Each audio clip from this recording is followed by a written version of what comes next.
Hello everyone, busygamerdad back again, and I have a question for you. Why are libraries so tall? Because they have so many stories. If you know this homepage, if you know this already, then you're in the cool kid group. I'll tell you that. I recently got back into Magic the Gathering through the Arena Online. It's a free app, and you can play for free, and they give you decks for free and packs for free if you earn them through things. And there's also some paid things, very much like you see in a lot of the storefronts and stuff like that that are in Fortnite or Call of Duty or things like that. And I just wanted to get back into it and just have some fun with it. And I wanted to take you guys on the journey. I did go through and I uploaded, or not uploaded, sorry, opened like all these packs that I had kind of waiting. And I probably shouldn't have, because I saw some videos from like a bunch of other people about how to crack your vault better, and I didn't realize that was a thing.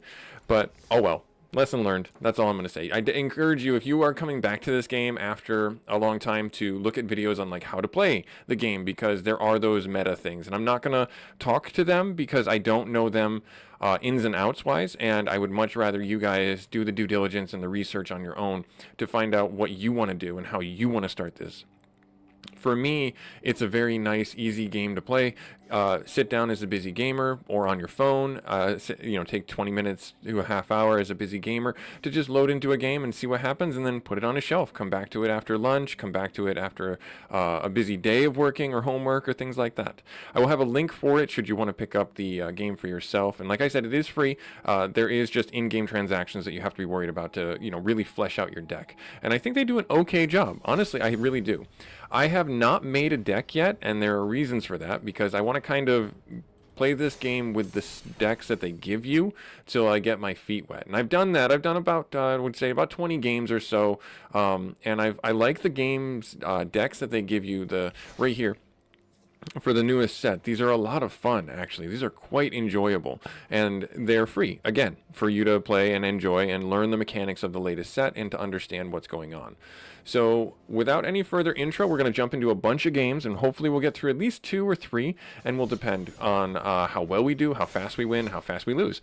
I am going for blue right now, because if you see on the home screen, you do have these challenges, and I do encourage you to do these challenges. I can speak to this, where you get these challenges and you get the gold and you get the experience, which furthers your season pass essentially, and you get rewards from your season pass, which are really nice rewards. You can get card sleeves, you can get packs and things like that. There is some incentives, obviously, if you do the season pass here, to get the paid transaction, essentially use these gems, which are the in-game currency, which require you to buy with real money.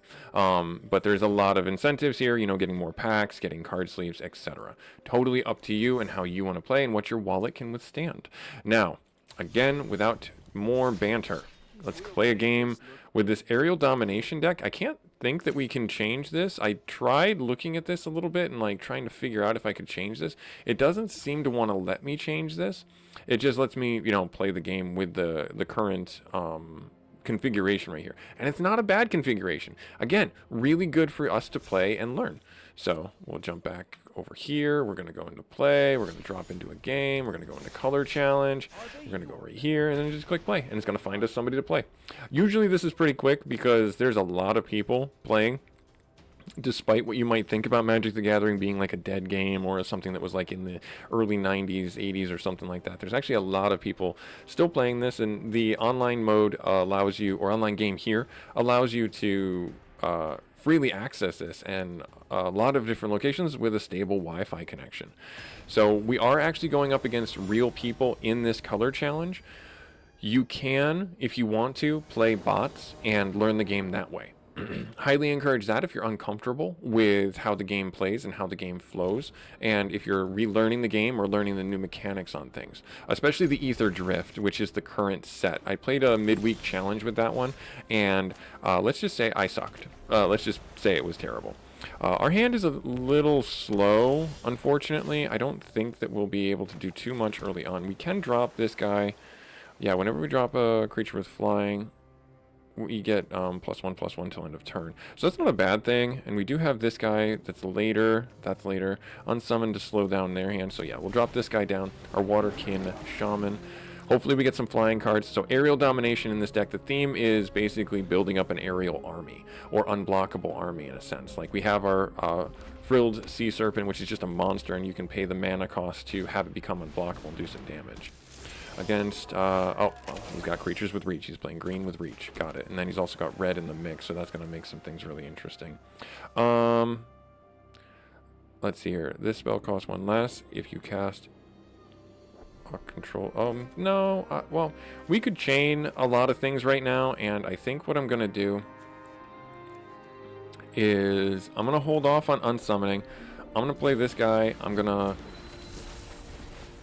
do this, where he's going to go up in power, and we're going to attack. Because if he blocks, that thing's going to die. So...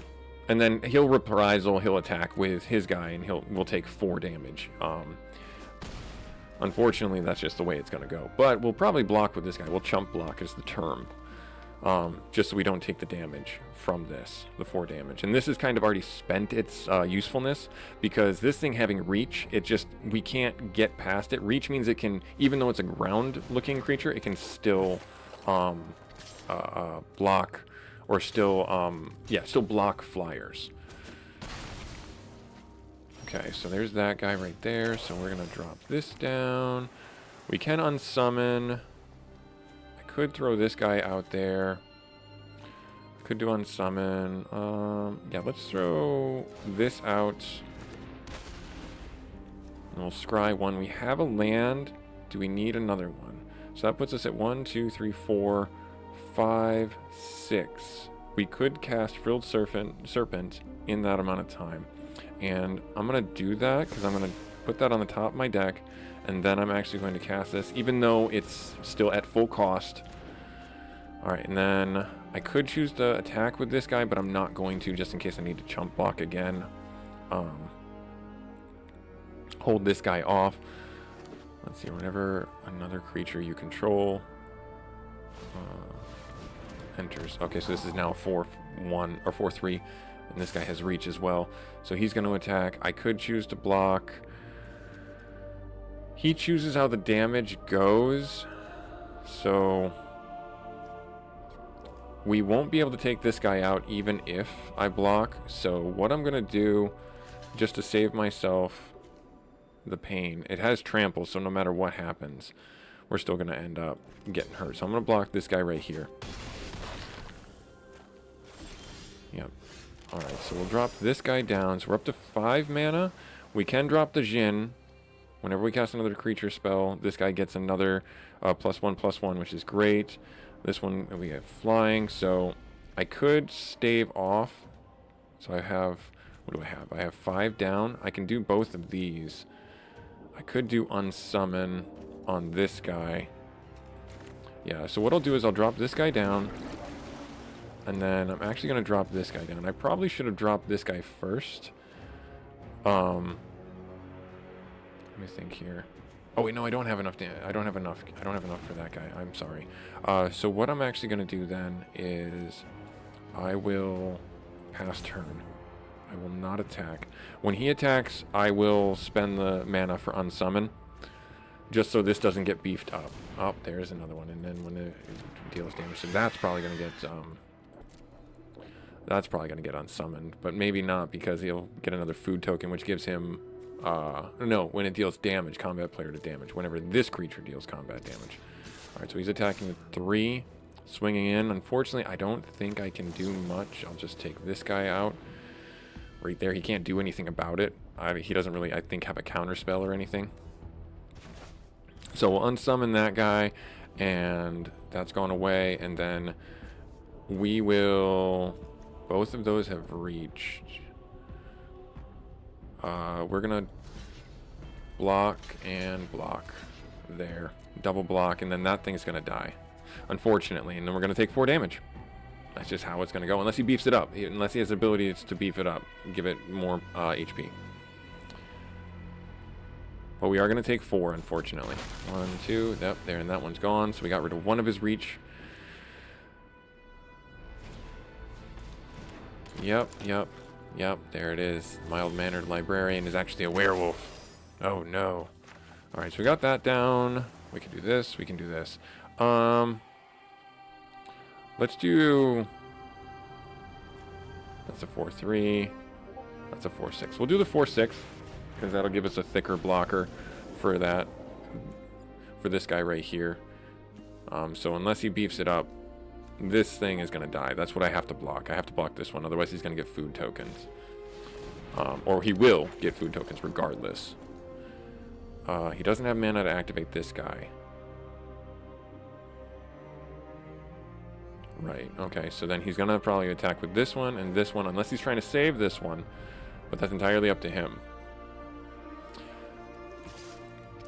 Yep, so he's doing that. He might have a way of beefing this one up to kill this guy. We'll see. If he does, he does. That's just, you know, we have to block. Otherwise, we're going to go down pretty low. Yep, double the creature's power. That's fine. It'll take him out, but it'll take that out too.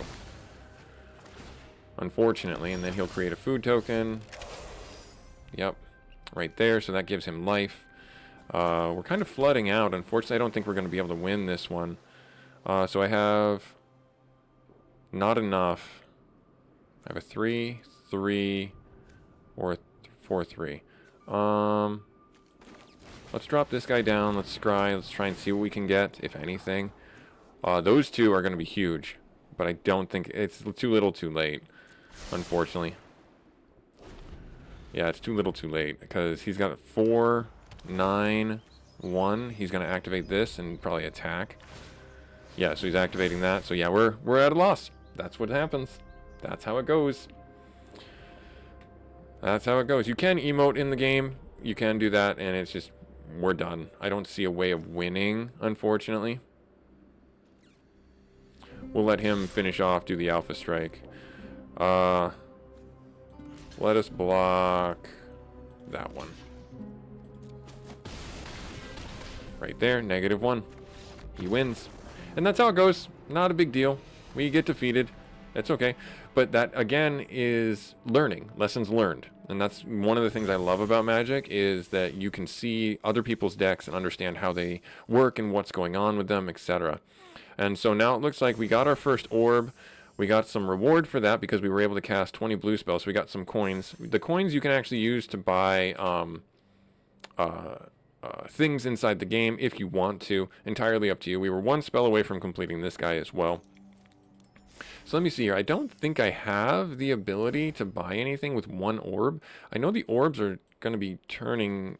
oh, no, we do have the ability. We can buy some alternate card art. Or no, yeah, we can buy some card art. That's it. That's all we can buy is card art. And I don't think I care about any of this stuff. They're going to reset anyways. So I have 2 days to earn another orb and then maybe get some card sleeves, which are a little bit more permanent and a little bit more fun, I think. So we'll try and keep that going. We'll see what happens. When's the next orb?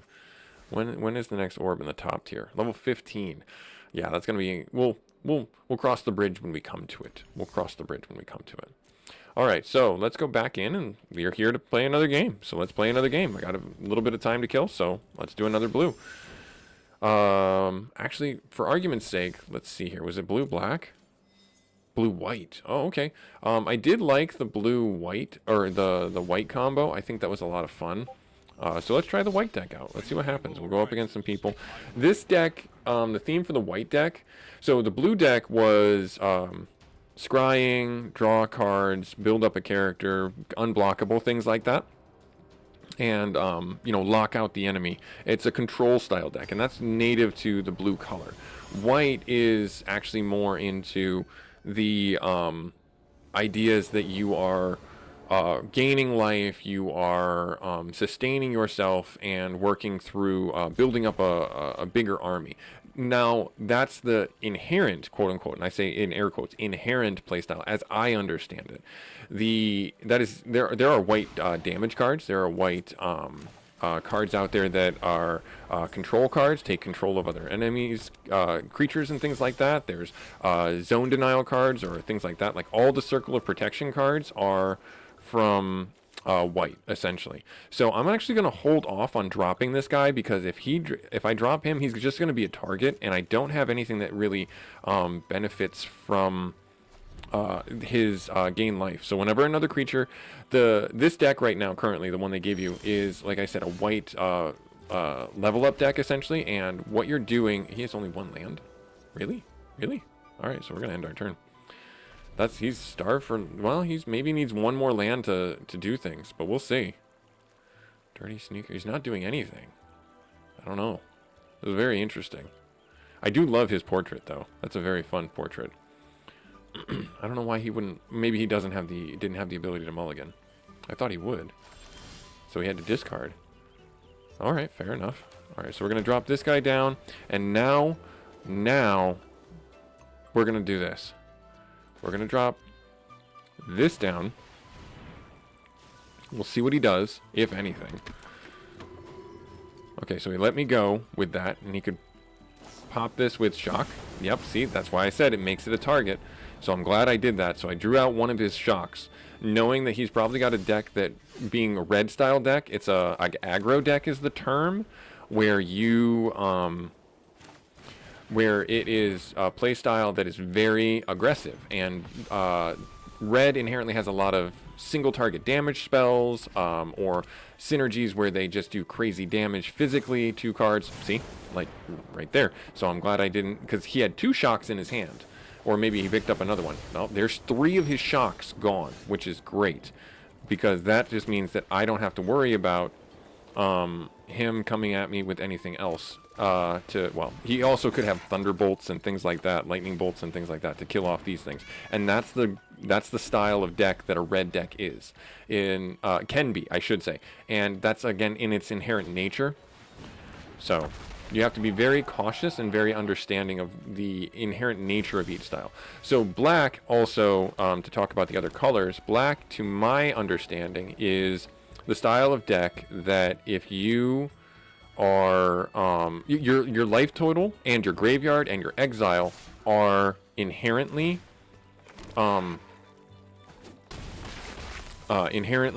resources for you. They are inherently things that you use to cast spells and to do damage, or make things happen essentially. So that's the black side of things. And then green is ramp. Green is, and quite often does, have the biggest creatures, but they cost a heck of a lot of. All right, so if I throw this guy out there, he's going to triple block, and this guy will go down, and I don't want that. So I'm just going to throw these guys out there. And do I want to do that? No. Yes, I do, because it'll force him to either block or take the damage. Okay. Now, I could have tapped or thrown this out there and tap all his creatures, but I didn't want to just yet.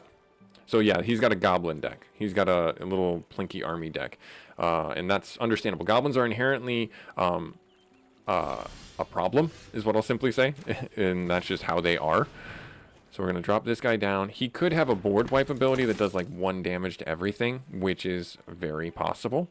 So we have 4, 5, 6, 7, and not that guy. He can't attack. So I am going to attack again with these, and we'll see what he does. He'll probably chump block. He'll probably throw... Oh, no, he didn't. Really? All right, fair enough. If you don't know, sorceries traditionally can only be played on your turn. Instants can be played on any turn. Yep, right there. So, creatures you can enchant to 1 damage. Okay, got it. So, oh, this is going to be great. I'm going to hold off on using this. So he's in kill range. 1, 2, 3, 4, 5. 1, 2, 3, 4, 5, 6. He's 1 point away. And he scoops. He's done. All right, cool. I'll take the win. I'll take the win all day. I'll take the win. So there is some mental strategy, even though you're playing online, to the game. You have to make sure that you are playing to, like, holding your cards, thinking like you have some things. You don't want to and then there's also the aspect of where you can go in and be like super aggro and just play really fast and force the player to react to what you're doing. Okay. Let's go in here and let's try out the red deck. Let's see what happens with the red deck. No, you know what? Green. I have not tried green. in a long time. I didn't try green for playing before, so we'll see what happens here. I'll learn this deck with you guys. And then I think our next episode for our session gameplay, I'll have a deck that I'll have made using the sets or using the cards that are currently available on here and have a little bit of fun with it. Because I enjoy Magic. I really enjoyed Magic as a kid. It was a staple for my youth. I had sleepovers with friends and we would play Magic the Gathering and Dungeons and Dragons until wee hours in the morning, drinking, Mountain Dew and having Cheetos and all sorts of unhealthy things that if I were to eat it now or drink that stuff now, I probably wouldn't sleep for 3 days. Or I'd sleep really terrible and be super grouchy. So let's see here. So we got a 3, 1, 2, 3. That's 1, 2. So that adds a colorless. There's, yeah, okay. I think this is a good starting hand because we can do that. And then we're going to get... Yeah, so we can flash this in. So flash is the ability to play a card as instant speed. So if I have something blocking, I can do an enchant creature that allows me to, or do this enchant creature to give a creature 5/5 and do a lot of damage. Or likewise, if he takes damage from, say, this 1/1 and he's at 5 health, 6 health or something like that, he's like, oh, it's only a 1/1, then I'll cast this at instant speed and sneak a win. So that's why you've got to be on the lookout for all of the synergies that you can play. We're going to get our Jungle Delver down, 1/1. And this, the thing you also want to make sure of is, as you're reading the cards, you read every single word because it does matter. I'm not trying to say that there's like legality and things like that. The game does a really straightforward job. There's not really too many or any bugs inside the game because people report them pretty quick for how the cards contextually work. And there are infinite combos that are like instant win cards that you can certainly, try and get going. And those sets of cards usually, and I say this in the sense of like usually, they'll get banned. But we'll see. It looks like he's struggling to make a choice. Or maybe he's just going to let the time run out and then they'll pass it back to me. That's what ends up happening is if this hourglass runs out, we'll get passed back to. I do like his borders. They're really fun. All right, so we're going to drop this down. And then we're going to drop you down. Nice. And then we'll actually attack. He has nothing to block with, so we'll get in there and get our first blood. Alright, so we have add 1 color if you have creature with power of 5 or greater, add 2 instead. Oh, that's fun. Yeah, so Llanowar Elves and these style cards are essential for your green decks. And I do mean that, like, just because green is such a mana-hungry deck, you really need to have creatures that generate mana or cards that pull land out of your deck and put it in play or put it in your hand so you can get them on play as fast as possible. Because without that ramp for green, you're really going to be missing the full effect on everything. Alright, so let's see here. So I'm going to drop this down. He's not doing anything. I'm going to click all attack and we'll just hit him for another 2. Then we'll pass it back to him. There's not a whole heck of a lot else that we can do. I mean, this is like a permanent upgrade. It's not... So sometimes when you do these flash or enchantment creatures, they're... instants and sorceries, they're just until end of turn. Some do put permanent counters on things. So, again, make sure you're aware of what it is.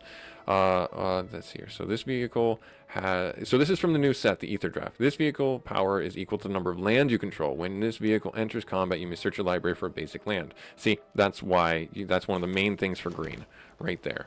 Alright, so we have this big monstrosity, and we can drop him. And so you think that we only have 4 land? We actually don't, because we have these guys right here. So I'm going to actually drop this guy down, and I'm going to drop that as green... And that is green, there, there, there, and there. And that should do it, right? No, I don't have enough, darn it. I thought I did 5. 1, 2... No, I'm 1 short. Ah, bummer. Alright, so... I'll tell you what we'll do. We'll just attack. Yeah, we'll just attack. We'll go to damage. Now, I could drop this on the creatures, but I don't want to just yet. I will drop this down, though. So that we have this on board for next time. I could drop this, and then that will give these guys 2 mana apiece. And that might have been the smarter play, because then we can definitely get this out, because we are still 1 mana short. I think that's a bit of a misplay on my part. Yeah, I think we should have probably dropped this out instead of that and made this guy bigger. But it is what it is. We'll try and recover it. So, yep, search for land. That's what he's doing. Target creature cannot fight target creature. Or, no, target creature you control. Gotcha. Okay. Oh, and then he's looking for more land. Yeah, see, he's got a lot of land in play. Oh, bummer. All right, so here's what we're going to do. We have to do this. We have to do this round. We'll put this on this guy right there. Right there. And then we're going to attack. Hit him for 6. And now he's got to start playing something. Otherwise, next turn, we're going to win. He's got to play a creature. I don't know what he is hoping to gain from not playing a creature. He's 7 mana. That's enough to even play this guy if he's got that in his hand.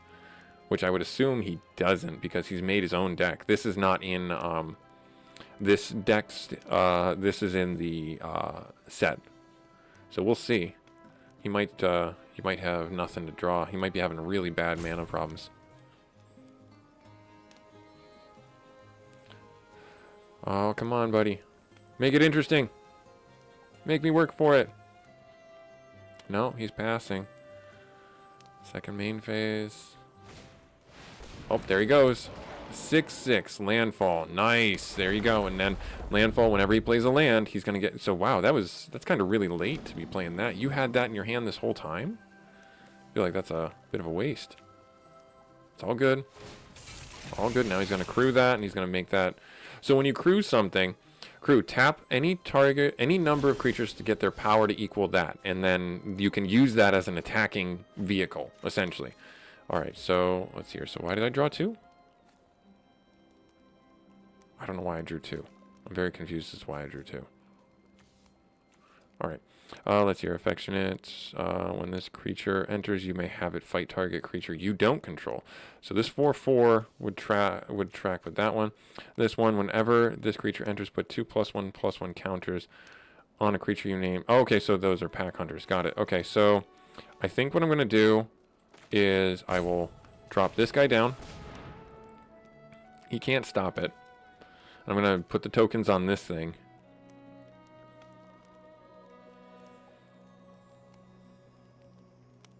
Yeah, he's got an instant. I guarantee you he's got an instant that he's waiting on. And then we're just going to... Yep, I'm waiting for him to resolve it. And then on each other creature named... let's see here. So I will drop this guy down now. There. And then I'm waiting for him to respond. Each other. Okay, so... I thought I dropped it when it enters. I got to put it on, but there's only one on the field right now, so if I get the other ones, this will be stronger. That's what makes... Reading is fun, kids. Make sure you're reading the cards. So I'm waiting on him to respond to this if there's anything he's going to do. And then, in this case, it will pass, and it will let this resolve. Okay, cool. And then that's it. That's all I'm going to do. I'm going to hold off on my turn. I'm going to pass. I'm waiting for him to pass again. Because he's got an instant that's not stopping. That's not... So here's what I'm going to do, and this may sound silly and ridiculous. We have 1, 2... So we have creature power was 4 or greater. So this is going to be 2, 4, 6. So I'm actually going to not attack. I was going to attack because then I would have him either chump block here and stop his creatures from growing, or I would... hit him for 6 and put him in really big kill threat range. But that's a bad idea because then we can't use the 2 from this, 4 mana, so we have 8 in total, and we can't drop this guy. And we need to drop this guy. Alright, so it's his turn, opponent turn, and then we're going to get ourselves going. Or then he's going to get himself going, I should say. What do you got for me? What do you got for me? You and your 8 mana. You can hit me pretty hard, actually. You can put this thing in there and then hit me for 8. With an 8 and a 6. You drop a land? Or did you already burn through all your land? Yeah, it seems like he put... Oh, no, good. So you got double landfall. That's unfortunate, but that's the way it goes. So he's got some chump blockers now, and he's got these guys now. That's a bit of a nuisance. Even if I were to do something like Pacify on this card, it still does its landfall ability. A 15/15. Ooh, boy. And that has trample. But if he attacks with that, I'm going to win. Because I will just... Because I have 15, 9... Yeah, this doesn't have... Okay, so... Let's see here. How can I do this? So he drew another beast. Got it. Okay. So... 16, 10. I have to block this thing here. And I will chump block this one here. This one here. And I will have to eat the 16 because that's got trample. No matter what I do. But I'll take out those two. And then I don't think he has anything else that would boost. He could have giant growth, which is an instant that's very common in green. It gives the creature +3/+3 until end of turn. But this way, this one survives. This just stops that damage entirely, even though it kills it. So that's a chump block there. But this takes out that thing there.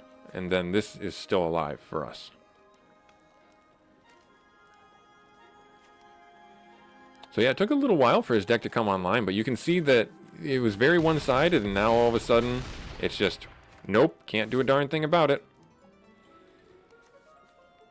So now that 16/16, because he has so much forests out, is just going to be brutal to deal with. I don't think I'm going to be able to win. Alright, at the beginning. Oh, that's where the extra card is coming from. Gotcha. Alright, good. So we'll drop this down. Wild Chipper. Whenever this creature attacks, mill 3. You may mill 3 cards. When this creature dies, return all land. Oh, okay, that's a little bit late in the game for that right now. Alright, so he has 1, 2, 3, 4 things that he can use to block. Yeah, this is going to be, I think, a wash. I think we're not going to be able to do anything. Because we'll bring this guy out. It's a too little, too late situation. If I had not played this incorrectly, I probably would have won. Would have had some better pressure on him. But he's got it. I can't stop him. He's got a 16/16 with trample. And this effect would create 1 or more land tokens. Yep, and he's got landfall. He's going to drop that. Yeah. And that's just how it goes. You think you're winning, and then all of a sudden, his combo comes together. He gets a card draw that crushes you. And he gets a 17/17 on the board with trample that you can't do a darn thing about. We'll have him, let him have his win. Let him have his win. No blockers. You win, buddy. Good job. Good job, Fiery Darks. Nice. But this was Magic the Gathering Arena. I'm going to show this as our session gameplay series on the Busy Gamer Dad channel. It's a game you can pick up very easily. It's mobile, and you can put it down whenever you need to. Whenever you need to go do the dishes, whenever you need to go to that meeting, or take a break from your homework, you can pick it up again. Like, comment, subscribe if you feel so inclined. Thank you so much for taking time out of your busy schedule to come along with this journey with me.